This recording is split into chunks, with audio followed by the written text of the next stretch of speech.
السلام عليكم ورحمة الله وبركاته. كسو دوادا جانلكيغا أين جنبي ما شاء الله سو دوادا. ما تحرى إنا كهالله أرن حساسي أرن أو مهم إن لغا هالله وبريها نرم بالسوشيال ميديا كجرتي سيدا دادكي أركو دادكي يغانوي يغانان وحاكا هالله gabadha walaasheen ama gabadha hooyada maama Safiya toos ma la dhahayo arintii loo sameeyay waana muhiim inaan ka hadalno sababtoo wax macquul ma aha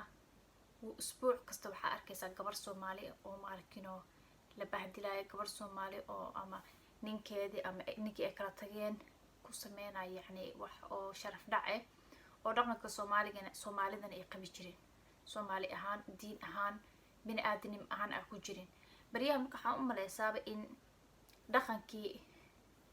دقن عن الحنجر إن عيال نتميز ويتيسين ورتولا مرك قاركة فكرة حسلاد أوكي لا ما في مسكحة إنه فكرة كلام مقتهي سببته دقن كسمان الهاجرين دقن ما الهاجرين إنتو كاميرا مالكو قرصدو حاس كيس أما كدوبة أما يكوس لجوجا أما وحي مصوري أصول درتي دي سوجي حاس كيسي ama saygeedii musawir u soo dirtay inuu hadhow ku hantado oo dhaha lacaga ku xiraya ama uu soo galiyo qaar way soo galiyaanba ama asxaabtiisa u sii diray waxa way dadkaas niman run isku sheegi kara horta waxay yihiin ma aqaanibo yani aarana waxay yihiin wax laga sameeyay tamaqan hooyo ma dhalin dumar ma dhalin gabdho lama dhalanin miya aduu laga yaabo gabar haday inay u dhashay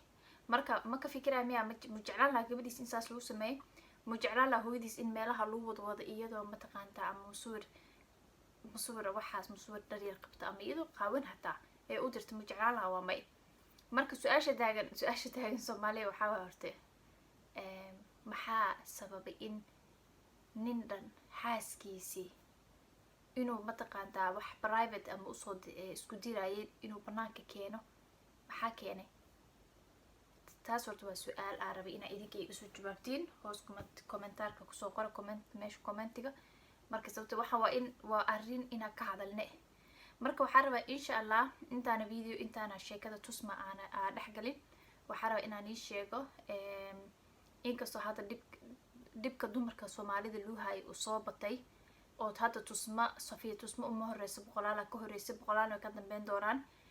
oo inkastoona aan haysanin dawlad ama xaquuq aan haysanin inkastoo diinta islaamka nisas laakiin dhinaca Soomaalida xaquuq ma ka haysano waa sida u dhahan sida Soomaalida sida yani waa barumba maamahdi iyo barumka dhiganba yani dumar qabiil ma laha leeyri yani waa dad loo tuman karo waa dad la farxumeyn karo waa dad wixii raba loo sameyn karo hadhoodii wax dhacaana lacag iyo ama diya la siisanayna nimanka la qaadanay ama aabiya la siinaa dadka walaaliya la siinaa khalaas iidi wax ma ahbo ma waa arrin oo yani dumar anaka Soomaali adaan nahay xushmad ma haysano sharaf ma haysano dhulkeena nabad ma ku haysano wadamadii islaameed adaan mid wadamadii kala hataa adaan mid qurbihi email kastana gabdhihi waa la farxmeena waa la dilooya masuur ama mid qof ay saaxiibaayeen ama qof kaamiro meel ugu dhajiyo ama ka duubana wax mid u farxmeeyo ama cabitaanku wax ugu dara hadhow wuxuu rabo ka sameeysan hadhow masuuradii rakaato ku qabani marka saas daraateed wax muhiim ina ka hadalno hadda inta gabdhaha ay ku dhaceen waxaan leeyahay waa ka xumahay wixii nagu dhacay miina mudneen in saas niila galo dad waxa sheegay rag isku sheegad ayaa waxa sameeyay rag qof run oo yani nin rag oo run ma arkino oo hooyo dhasho oo walaal la dhalatay oo gabar dhalay saas ma sameeyo laakiin waa dad sheegad dad oo waxay yihiin la aqoonin marka waxa leeyahay horta kooda hore waa ka xumahay waxaan rabaa inaan kuu sheego adiga walaashay daawana waxaan rabaa inaan kuu sheego qaladkaada ma aha adii qof isla socoteen oo cabitaanka wax kugu daray wuxuu rabaa intuu kaas masuulkaado qaladkaada ma aha qofkan waa aamintay waa isla socoteen laga yaabo inaad ku haminaysid inaad ka hadashin guur laga yaabo inaad ka hadashin afaara kale inaad is aroostiin inaad nikaax dhigatiin oo mataqaanta laga yaabo maalinta ku yiri meeshan ku kalana saa wixii uga hadalna adigana dii waa aamintay qalniyadaada si qof aad jeceshaa waaye qaladkaada ma aha wixii dhacay adii loo kufsaday oo uur yani kufsiga strategies uur u yeelatay ama dii loo kufsaday oo meel kasta magacaada loo jiiday qaladkaada ma aha kan kufsiga sameeya qaladkiisa ogowtaas adii ma arkino qof telefoonkaada jabsaday oo mataqaanta Facebook jabsaday wax kugu jiray oo ma arkin arkin oo banaanka soo dhiga qaladkaada maaha. qof kasta waxaa qalad abaa qaladkaada maaha. gabdhaha Soomaaliyeed waa gabdhaha maasha Allah gabdha qurux badan, waa gabdha yani maasha Allah diini akhlaaq leh, waa gabdha aday qof jeclaadaan si daacad u jeclaado.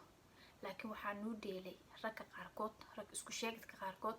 oo gabdhaha qalbigooda ku dheelaya. marka waa wax laga naxa, wallahi bila waa wax laga naxa. marka saas daraateed waxaan ii sheegaa insha Allah video hadda waxaa ka dhigayaa saada tusma sheekadada ka bilaaba, laakiin taxana ka dhigaa qaybta labaad, qaybta saddexaad, qaybta afraad. sababtoo inaan ka hadalnaa dhibka meeshu ka jiro iyo waxa laga qaban karna, maxaa ka qaban karnaa, maxaa ka qaban karnaa ii sheeg, maxaa sameynaa. dawlad ma haysan waana ii sheegay dad naga booliiska hadda Soomaaliya inta booliiska waa wadamada qurbaha xaqeena waa soo dhaxsan karnaaba. laakiin waxa su-aasha jirta waxaa waaye Soomaaliya xaq ma jirto. ninka ku furxumeeyay waa ninka wax ka duubay oo meelahaas kaliya waa nin, kan meesha jooga booliiska waa nin, waa isla ninkii waa dameeri labadiisa dhigood. xaq ma haysan, xaquuq ma haysano. saas daraadeed waa ina dumar oo gacmisqabnaa. insha Allah gaas video gaar baa u sameynaya mataqaantaa kan hadda marka hordhac le ahayd. insha Allah sida ogtihiinba hadda marka waxaa galayaa sheekadii walaashin Tusma ku dhacday. Tusma waa taqaantiin, Tusmo Safiya Tusma la dhahaa, North America degan tahay ama waqooyiga America. xaajisaygeedii ama xaajigeedii isqabeen iyo Soomaaliya ugu tagtay, si xun buu u galay. hadda iyadoo Soomaaliya joogto يعني baraha oo social media dhanaa baraha bulshada waxaa lagu wareejinayaa iyada maxay saas u sameysay, maxay saan u sameysay, yani waxa dhacaan ay sheegaa arrinta runta jirto. saygeedii masuwiro iyo ma arkinoo waxyaale ay u dirta hataa ma aha, laakiin wuxuu jabsaday snapchatkeeda masuwiro private ama waxyaale qaas iyada u ahaa ayuu jabsaday. meesheedu kale yani wuu jabsaday control, yani gabadha wax kasta wuu la socday, telefoonkeeda wuxuu ku xirtaa leeyahay program oo meel kasta wax kasta furto u jeedo, yani qofka kala socon kartid. so wixii uu sameeyay wax kasta meel kasta shaqadii iyadoo America joogta da shaqo aad qofka la kulmayso wax kasta uu la socdaa la yiri. iyadoo asaas tahay iyo haddana video kasta wax kasta meeshii de laba qof oo isqofta of course xalaal isku yihiin waxba isku diri karaan, yani mara isku tihiina la yiri camal oo yaa isku tihiin inaa isku ceeb qarisiin. saas daraadeed markuu wuxuu sameeyay masuwiro banaanka masuwiro soo dhigay videoyaal soo dhigay. haddadan u dambeysay wuxuu joogaa Jigjiga miyaa la dhahay meesha Jigjiga adiga gobolka shanaad u joogaa. uu leeyahay video baa hayaa oo kii u dambeeyay waa soo dhigaa hadii kale 21,000 ama 23,000 keen oo dollar. gabadha markii dambe waxaaba la ogaaday horta lacagta waxaaba ka daran bi rakaatada uu ku haayo. waxaa la ogaaday 3 sano inuu nolol cariiri ay ku jirtay. waa 3 sano xagee waay dado ilaahay alaga baqa isweydii adiga daawana walaalo isweydii 3 sano xagee la jooga. 3 sano usbuuca hadii cariiri ah ku jirta nafta ku qabanayso 3 sano dib ku nooleed, 3 sano rakaato ku jirtay,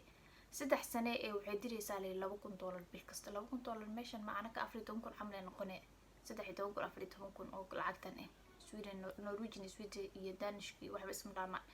marka ka damba arrintii way sii weynaatay. hadda u dambeysay walaasheeda ka hadlaysay videoga ma soo qaadan, laakiin gabadha Tusma Safiya Tusma dadka aqoon masuurkeeda meesha soo dhigaa. waxa waaye filmaanay dhigtaa, riwaayad dhigtaa, waa abwaanad, waa qof shacabka Soomaalida u taagan. meesha hadda waxa dhibka ka qabsadeen Hargeysa waaye. Hargeysa dayada xabsiga gabdhi la geeyay iyadoo laga gardarnaa oo victim aheeda yaa xabsi la geeyay. balayaab meel Soomaaliya waxaa waaye niman kale loo sameeyay. Soomaaliya nin leeb iska lehbo. dumarka Soomaalida waxaa waaye wallahi waxaaba noo heesaba hal gabar hata in loogu soo tagino boorsooyinkan inta soo xirno wadamada kale aanin kasta dhahan adiga 500 xagga 1 milyan wadankan aadan 1 milyan wadankaas kala iskala qaybino milyan xagga 500 inta 300 dumar xagga Soomaaliya bal aragna bal nimanka Soomaalida inay dad ay xoogaan dad ay kusadaan dad ceebayaan bal awaayaan iyaga is ceebeynaan markaas nimankiiba isqoorti isku kala iyaga is xooga iyaga ma fahmino.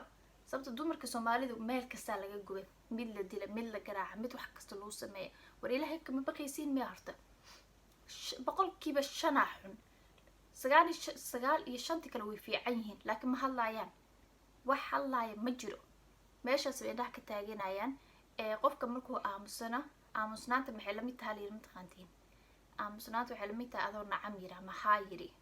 marka yani waa ku 95 kalena way ku raacsan yihiin waxa dhacayo sababta ma ka hadlayaan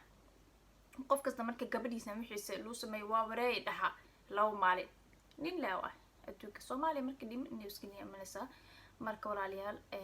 sida urshadin tus masaas baa loo sameeyay rakaata loo hayaa hadda sheekadii ugu dambeysay gabadha quraan cilaajii joogtaa la yiri quraan saar waxaaba la ogaaday gabadha inuu sixir u maleegay iyadaba hata 3 sano hata lacagta dhiibaysid si ninkan inay jeclaatay aroosto dhan sixir ka dambeeyay waa la sixiray gabadha miskiinta quraana loo aqrinayaa u soo duceeyay insha Allah qaybta ku xiga waxa ka hadli doonaa guurka ina ka hadalno gabdho guurka ka hor iyo guurka marka lis aroos iyo guurka ka dam iyo markay imni imaadaan sidee lisla dhaqmaa sidee ninkaad ula dhaqmi kartaa sidee iskaga ilaalin kartaa arrimaha walaalahan ku dhacay maalin kasta gabar ceeb oo leeyahay ceebteeda banaanka soo dhigay mid kale xadii sheega ragiina dumarka kaliya ceeb ma leh idinka taa ceeb leedin cawrada dumarka kaliya ma aha hadaa dumarka cawrada umlaysan dumar kaliya cawr leeyin idinka taa cawra leedin mugta diinta islaamka ma leeyin dumarka kaliya cawra wato idinka taa cawra leedin waa waxa dhigili dharka marka xinaysiin sarwaal ama wuxuu ahaa jilibka ka korism waa ina jilibka ka hoos marisiin jilibka waa ina qarisin ilaa hoosto ilaa meesha ina gisiin waay marka ma aha ina dumarka kaliya ceeb leeyihiin marka saas daraadeed qaybta kale la socdo insha Allah